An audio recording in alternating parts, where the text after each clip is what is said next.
Good morning. Today I'm going to be making some funky fruit scones. So please watch this space. Don't go away. And please like and subscribe to this channel, Vlogging in a Trilby. Now watch this space.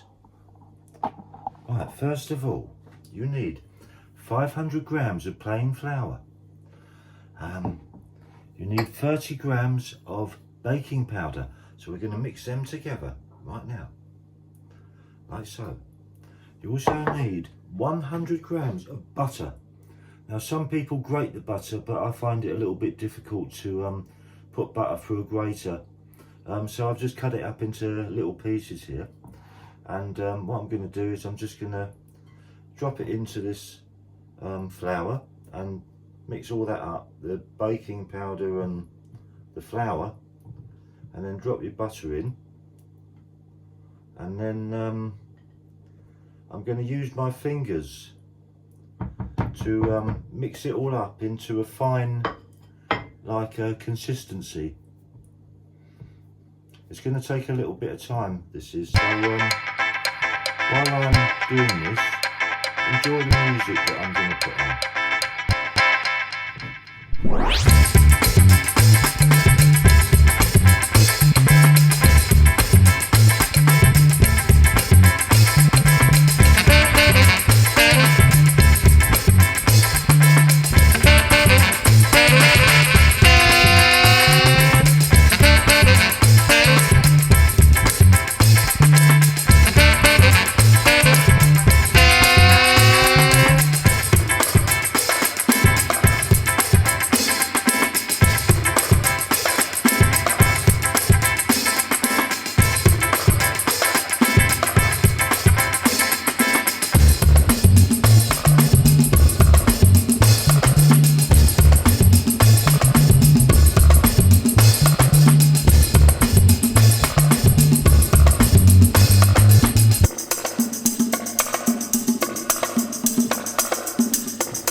When you're happy that all of the butter has blended in with the flour and baking powder, then we move to the next step.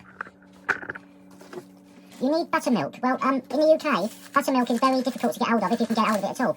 They normally produce it in the States. But so what you have to do, you have to replicate it. So the easiest way to replicate buttermilk is to add lemon juice into fresh milk.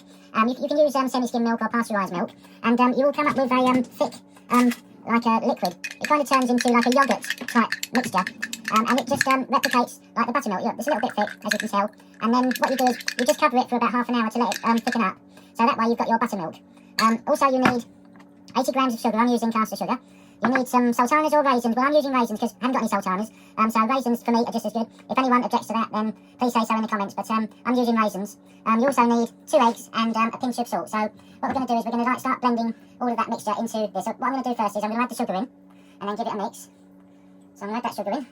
Some of it's stuck to the bottom of the bowl. You just want 80 grams of sugar. I'm going to give that a mix up with my spoon here. And then I'm going to form like a little whale in the middle, and I'm going to mix in, I'm going to crack the 2 eggs.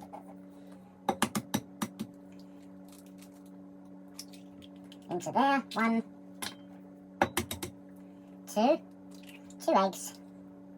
I'm going to give that a little mix, break the eggs up and give them a little mix.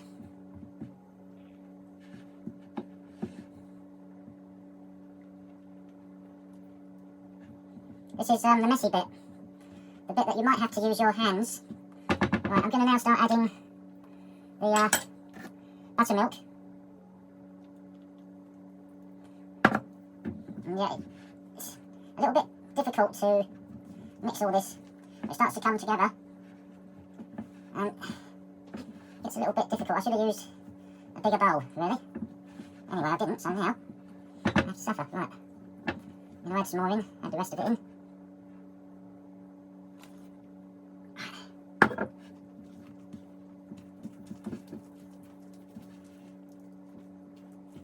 Not forgetting the salt, pinch of salt. Need a pinch of salt.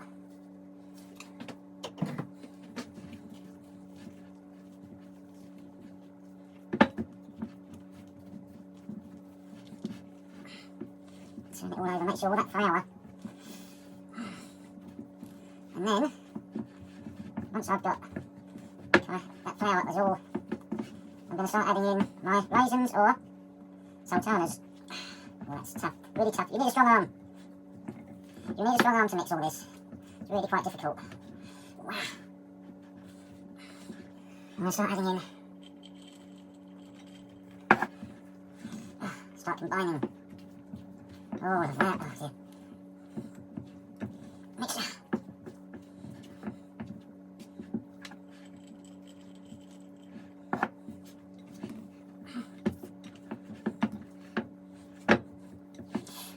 You have to be strong to mix this. I don't know how the women did it in the old days. You had to be really strong people to mix all this up. Oh dear, right. I'm going to put all them in.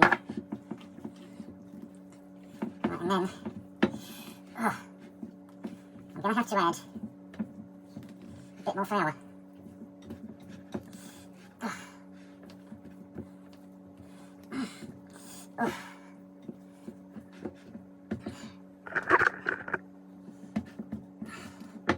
Might have to add a bit more flour to start getting.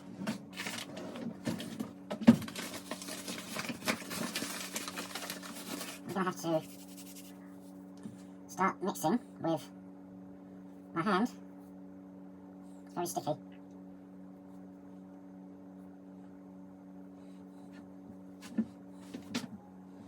Right there.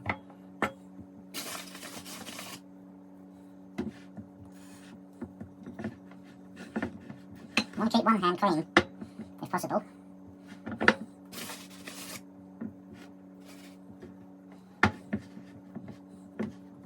I have to try.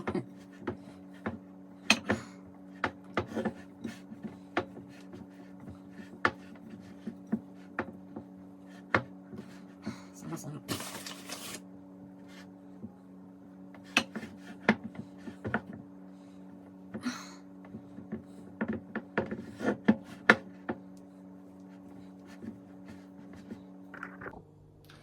As you can see, I've only got a small work surface to work on. Yes, I could clear all of that stuff and maybe make it a little bit bigger.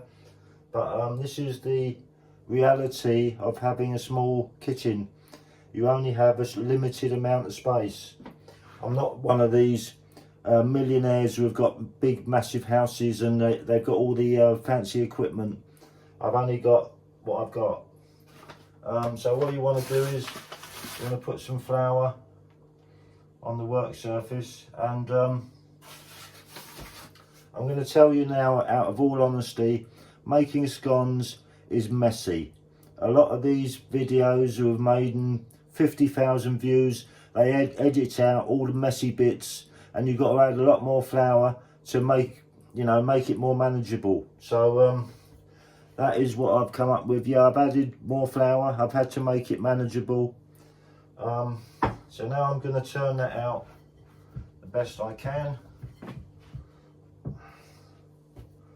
I'm going to turn that out, and what you've got to do is you've got to flatten it to a certain thickness that you're happy that you want your scones to be. Well, what I'm going to do, I'm going to do it a little bit different, because I'm going to make them a little bit thinner, but I'm going to add 2 scones on top of each other, and then I'm going to bake them like that, so I have like a more taller scone, so that when I cut it in half, I've got that nice room to put my jam and my cream. So I like a lot of clotted cream. So I'm just going to flatten it with my hand. I'm not going to use a rolling pin.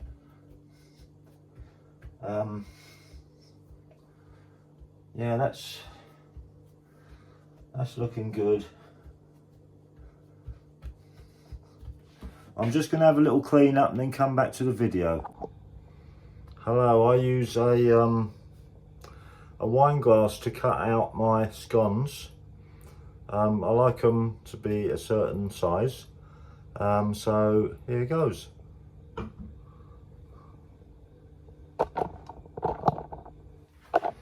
So I've got the dough on the surface, so I've flattened it to a certain thickness, and what I do is I get a glass, I put it on some I've got some flour on this, so I just I put it on there, so when I stick it in, it won't stick, hopefully.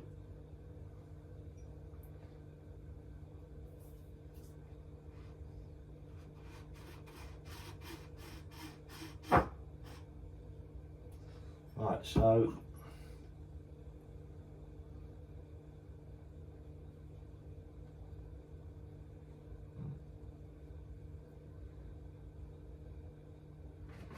that's about that thickness. You see the thickness of the scone? That is a nice thickness, so hopefully what I'm going to do is I'm going to cut out another scone and I'm going to stick it on top, so I've got like a tall scone.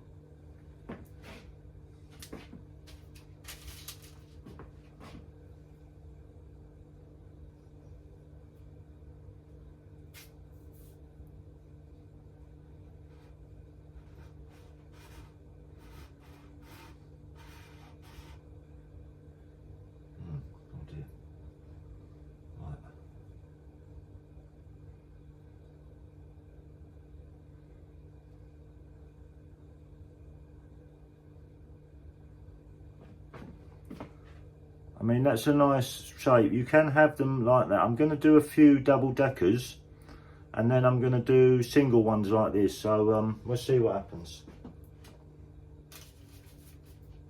So basically, I'm just going to take 2 and I'm going to put one on top, so it's really thick.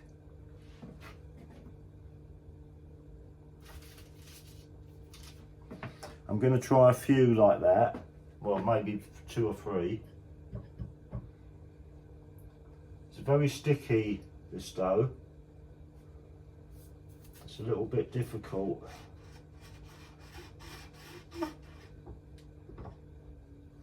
I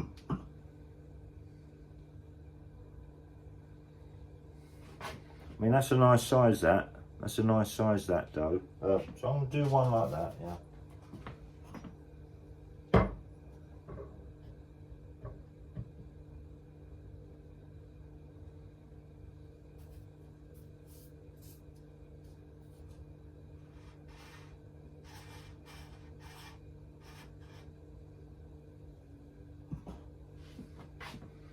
I'll come back to you in a minute. Here I have my scones on the baking tray. I'm just going to brush the tops with egg yolk, and then I'm going to place them in the oven on gas mark 4 to 5 for about 20 to 30 minutes. I'm just going to check them each time to make sure that they're nice and brown. So I'm just going to brush the top of each one with this egg yolk to give it that nice glaze, as you like to see them in the shop. It's easy to make, but it's very messy. Don't be fooled by these videos that you see on YouTube where everything's done so clean and perfect. Making pastry is can be quite messy, but obviously you improve as you go along, or so they say. But yeah, I make honest videos. I'm not gonna give you no you know, no frills. It's just this is what happens in reality. Okay, so please like and subscribe to my channel. Please watch all of my video, because watch time hours is very important to a YouTuber. Watching the video all the way through is very important, because it builds up your watch time hours, and that's what you need to make a channel. So let's see the end result. Like I say, stick them in the oven for say about 30 minutes. You want them to obviously cook through and to have that nice appearance. There you go, fruit scones. Aren't they look lovely? Please like and subscribe to my channel, Vlogging in a Trilby.